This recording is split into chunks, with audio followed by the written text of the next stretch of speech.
সুপ্রিয় দর্শক বন্ধুরা, আসসালামু আলাইকুম। সবাই কেমন আছেন? আশা করি যে যেখান থেকে দেখছেন অনেক ভালো আছেন। দর্শক বন্ধুরা, বহু অপেক্ষার পর গুগল পিক্সেল 7 এবং গুগল পিক্সেল 7 প্রো এই দুটি ভেরিয়েন্টের ফোন অলরেডি গ্লোবাল মার্কেটে গতকালই লঞ্চ হয়ে গিয়েছে। আগামী এক মাসের মধ্যে ইন্ডিয়ার বাজারে এই ফোনটি অ্যাভেলেবেল লঞ্চ হয়ে যাবে। ইন্ডিয়ার বাজারে লঞ্চ হয়ে গেলে বাংলাদেশ মার্কেটে এই ফোনটি অ্যাভেলেবেল পাওয়া যাবে। তো দর্শক বন্ধুরা, এর আগের ভিডিওতে আমি আপনাদেরকে দেখিয়েছিলাম গুগল পিক্সেল 6a ওই ফোনটির ফুল স্পেসিফিকেশন। যদি ভিডিওটি না দেখে থাকেন, বিস্তারিত লিঙ্ক ডিসক্রিপশন বক্সে দেওয়া থাকবে, চাইলে সেখান থেকে দেখে নিতে পারেন।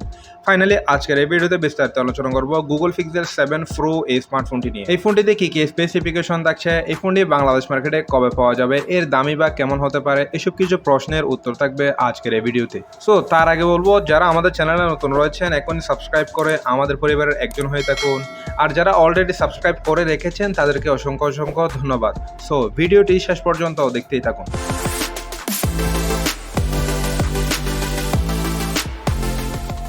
প্রথমে যদি স্মার্টফোনটির লুক আর বিল্ড কোয়ালিটি নিয়ে যদি কথা বলি, এই ফোনটি দেখতে গুগল পিক্সেল 6 ওই ফোনটির কাছাকাছি দেখতে। ফোনটির রিয়ার প্যানেলটিতে আসলে দেখা যায় খুবই সুন্দর তিনটি ক্যামেরা মডিউল এবং তার পাশে রয়েছে একটি ডুয়াল এলইডি ফ্ল্যাশ লাইট।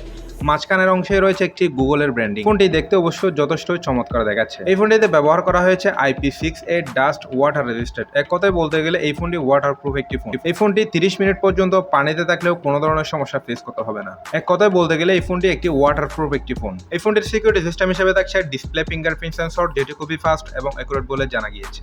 ফোনটির ফোর্স এন্ড বাটন হিসেবে থাকছে power button, volume rocker, speaker guild এবং USB Type-C 3.1। আরেকটি ভালো ব্যাপার হচ্ছে এই ফোনে ব্যবহার করা হয়েছে স্টোরেজ স্পিকার, যার কারণে খুবই ভালো সাউন্ড কোয়ালিটিও পাওয়া যাবে এই ফোনে। তবে আরেকটি জিনিস কমতি রয়েছে, এই ফোনে 3.5mm হেডফোন জ্যাক ব্যবহার করা যাচ্ছে না। ফোনটিতে দুইটি সিম কার্ড স্লট ব্যবহার করা যাচ্ছে, পাশাপাশি এক্সটার্নাল মেমোরি কার্ডও ব্যবহার করা যাচ্ছে না। দর্শক বন্ধুরা, এই ফোনটি দুটি ভেরিয়েন্টে লঞ্চ হবে, 12GB 256GB এবং 12GB 512GB।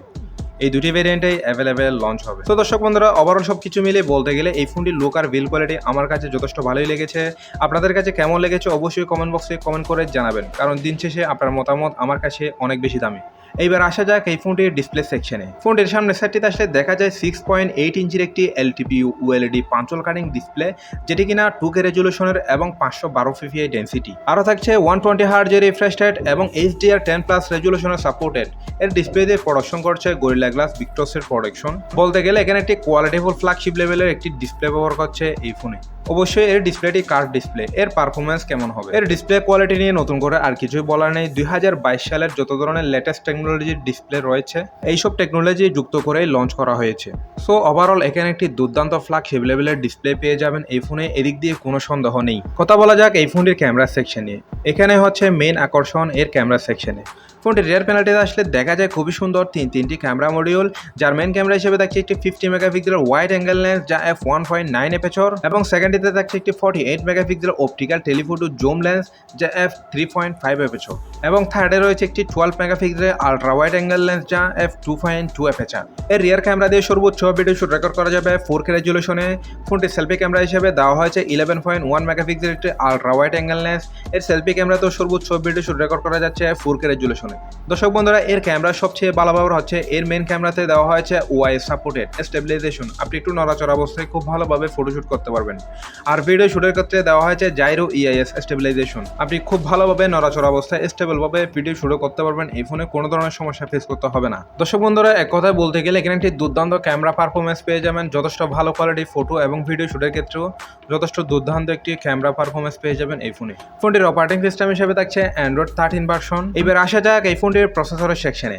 এখানে আসলে দেখা যায় গুগল টেনসর 5G, যেটি 4 nm পিক্সেলে বিল্ড করা একটি octa-core CPU, আর জিপিইউ হিসেবে থাকছে মালি G78 MP20। দর্শক বন্ধুরা, এই চিপসেটটি 2022 সালের লেটেস্ট টেকনোলজির গুগল টেনসরের একটি ভালো চিপসেট। এক কথায় বলতে গেলে কোয়ালকম স্ন্যাপড্রাগন 8 Gen 1 এবং গুগল টেনসর 5G এই দুটি চিপসেটই কাছাকাছি বলা যায়। সো ওভারঅল এখানে একটি দুর্দান্ত 5G ফ্ল্যাগশিপ লেভেলের প্রসেসর ব্যবহার করা হয়েছে। এখানে PUBG, ফ্রি ফায়ার, আশপল অ্যান্ড কল অফ ডিউটি এই ধরনের যত ধরনের হেভি গেম রয়েছে প্রত্যেকটি গেম হাই সেটিংসে অনায়াসে খেলতে পারবেন, কোনো ধরনের ল্যাগস বা ফ্যান্ডম লক্ষ্য করবেন না। এটি আমি শুরু হয়ে বললাম। দর্শক বন্ধুরা, এখানে একটি যথেষ্ট ভালো কোয়ালিটির চিপসেট ব্যবহার করছে এই ফোনে, এদিক দিয়ে কোনো ধরনের সন্দেহ নেই। এবারে যদি এই ফোনের ব্যাটারি সেকশন নিয়ে যদি কথা বলি, এখানে আসলে দেখা যায় 5200 mAh এর একটি বিগ ব্যাটারি। এখানে বলতে গেলে যথেষ্ট বেশ বড়সড় একটি ব্যাটারি ইউজ করা হয়েছে, যার কারণে অনায়াসে খুব ভালোভাবে ব্যাটারি ব্যাকআপটিও পেয়ে যাবেন। প্রায় 1 থেকে 1.5 দিন মতো ব্যাটারি ব্যাকআপটিও পেয়ে যাবেন এই ফোনে।